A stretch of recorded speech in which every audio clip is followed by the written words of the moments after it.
धनबाद का आईएसएम धैया रानी बांध bypass road में जल निकासी का समाधान नहीं होने पर विधायक राज सिन्हा जल सत्याग्रह करेंगे। धैया बाईपास रोड में जल जमाव की स्थिति से परेशान स्थानीय लोग विधायक से लगातार गुहार लगाए और उनके आवासीय कार्यालय पहुंचे। वहीं बारिश का पानी रास्ता में जमा होने से आवागमन प्रभावित हो रहा है। विधायक ने जल्द इसका निष्पादन करने का भरोसा दिया है।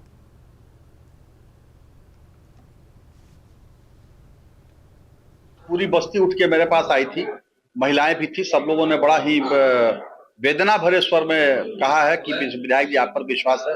हमने अभी बात किया डिप्टी डायरेक्टर से आईएसएम के, उन्होंने कहा कि सर पानी निकलवा दीजिए, हम लोग रोड बना देंगे, मेंटेनेंस का पूरा काम मेरा है, लाइट से लेकर के रोड का मेंटेनेंस करेंगे, झाड़ी कटा देंगे। लेकिन जो आरसीटी का जो काम करना है रोड पे नाली का, वो तो हमने नगर आयुक्त से बात किया, नगर आयुक्त के का फोन नहीं लगा तो उप नगर आयुक्त से हमने बात किया है। उन्होंने कहा कि आरसीडी तैयार है काम करने, हम फिर क्यों नहीं हो रहा है? और हमने 24 घंटे का अल्टीमेटम दिया है उनको।